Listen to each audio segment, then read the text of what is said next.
Welcome to the House of Maths. Today I'm looking at quadratic equations and in particular how to factorise quadratics where this term here is a negative. Okay, so what does it mean if this term's negative? If you were to draw the quadratic, it would be a curve that goes like that, like an N-shaped curve. If you're not sure about this, check out my earlier video on the introduction to quadratics where I talk about that in a little bit more detail. Okay, so how do we factorise this? Well, the trick to this one is to factor out the negative. So remember that in effect it's negative 1x squared. Remember the convention is we don't put the 1 in there, but we do need to remember that it's in there. So I'm just going to pull that out as a factor. -1, and I'm going to write the rest in brackets. So that's going to give me x squared, and it will give me plus 6x plus 8 equals 0. If you're not sure about that, just think if I was to multiply the brackets back out, -1 times x squared would give -1x squared. -1 times plus 6x would give -6x. And -1 times plus 8 would give -8. So we've factored out this -1 term. And now what we're left with inside is a little bit easier to deal with. Now I did show you how to deal with quadratics like this, where this term is positive, in my last video. So you could check that out if you wanted to just recap. But remember, you're looking for two terms that multiply together to give that, and then add together to give that. So if we've got 8 at the end term, 1 times 8 would give 8, 2 times 4 would give 8, and 2 plus 4 would also give us the 6th term. So we can immediately factorise the bit inside the brackets as x plus 2, x plus 4, and that equals 0. Remember not to forget the -1 out here. Okay, so what I would then do is I would multiply out this bracket here. So we end up with -1 times x is -x, -1 times plus 2 is -2. So there we are, we've got that one factorised. Now, when it comes to solving these, remember we're equal to 0, so the brackets, contents of the brackets need to equal 0. So when you're multiplying anything by 0, you're going to get 0.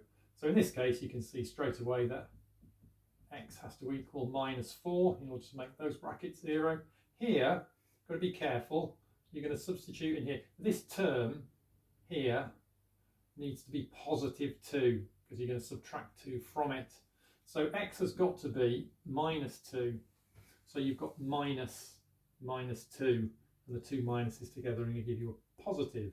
If you're not sure about that, what you can do to check is to substitute the -2 back into your original equation and check that it does give you a 0. So let's do that. So I'm going to put where I've got x squared, I'm going to substitute -2 squared, and then I've got -6, and x is -2. So that should give us 0. So -2 squared, remember -2 times -2 is 4. And we've got this minus outside it. So we're going to get -4. Didn't put that there, I should have put that minus there because it's -x squared. And then we've got -6 times -2, which is plus 12, -8. And that does indeed equal 0. -4 and -8 is -12, plus 12 is 0. So -2 as a solution does work, and you've checked it and proved that it works. Okay, that's the first one. Let's look at another one. So what happens if you've got a number here in front of the x squared term? Okay, so our coefficient of A is -6 this time. Well, one of the things you can do, if you can factor out the -6, go ahead and do that. Just check that 6 is a factor of 48 and 72, so you can do that. You can pull the -6 out, and then you're going to get x squared, and then -6, that's going to go into that 8 times, so we're going to want a plus 8x, and it's going to go into that 12 times. Okay, so just looking back at what we've done, so if we were to multiply this back out, we should come to this: -6 times x squared, -6x squared, -6 times plus 8x does give us -48x, and then -6 times plus 12 gives us -72. So now we can factorise the bit in the brackets. So remember, two terms that multiply together to give that and add together to give that. Hopefully you can see straight away that those terms are 6 and 2. So we can immediately factor this as like so. Don't forget the -6 outside. And then we can just multiply this out here. So we're going to get -6x minus 12 equals 0. Okay, so this is now factorised. If you want to solve it, put it equal to 0. So you can see from that one, x must be -6 in order to make this 0. And here, again, this term's got to be positive. Okay, it's got to be positive 12, so that when we subtract 12, we get 0. So we're going to have to make x equal to -2. So -6 times -2 is positive 12. So that gives us x equals -2. And if you're not sure about this one, substitute the -2 back into this, and you can check that it works. Okay, so let's look at another one where we can't factorise out this a term here.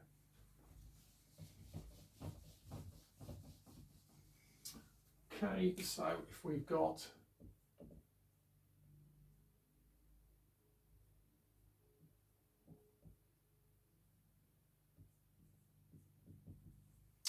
here's one where we've got, again, a negative term here, but 5 is not a factor of these two terms. So all we're going to do is just pull out a factor of -1.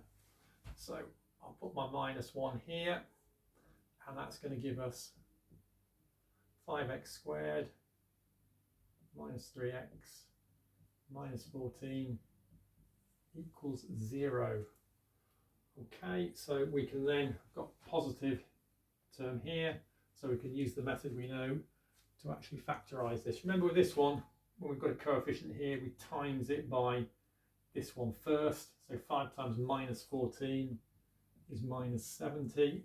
And then we're going to use this term to try and find two terms that multiply together to give -70 and add together to give 3, -3 in this case. Okay, so I can see straight away that we've got 7 times 10, it's going to give us 70, and those two will give us this. So we want -3, so we've got to have -10 and plus 7. They multiply together to give -70. -10 plus 7 gives us -3. So we can rewrite this middle term using these two. Now notice that the -10 is going to go nicely with the 5, and the plus 7 is going to go with that 14. So I'm going to write it like this.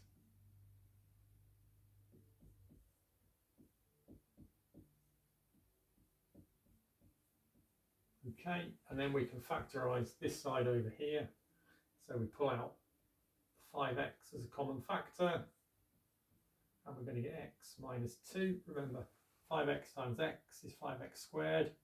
5x times -2 is -10x. Then plus here, 7 is common to both bits. And then in brackets should be the same as here. So I'm just going to put it in straight away and then check that it does actually work. So 7 times x is 7x, plus 7 times minus 2 is minus 14. So that's good. And then just tidying this up, we're going to get 5x plus 7 and x minus 2. Don't forget we've still got this minus out here. So we can just multiply out this bracket here. So it's going to give us minus 5x minus 7 and x minus 2 0. Okay, just checking, minus 1 times 5x does give minus 5x, and minus 1 times plus 7, minus times plus gives us the minus here. So our solutions from this one here, that's easy, that's got to be x equals 2. 2 in here, 2 minus 2 is 0, so we want 0 in the bracket. Here we need, this term over here has got to be positive, hasn't it? Because we're going to take 7 off it. So x is going to be, it's always this one over this one. So it's going to be 7 over 5. And then we just have to decide, is it negative or positive? Well, it's got to be negative, hasn't it? Because we've got a negative 5 times, we're going to need to times it by another negative in order to get a positive. So that's going to be negative 5 over 7. And again, you can check by substituting them back in to the original equation and checking that they give 0, and then you know you've got it right. Always handy in maths if you can check your answer, and if you've got time, it's worthwhile doing that. Okay, so that's how we factorise quadratics, where the a term, the a coefficient here, is a negative. Okay, if you enjoyed that, please hit the like button, and thanks very much for watching.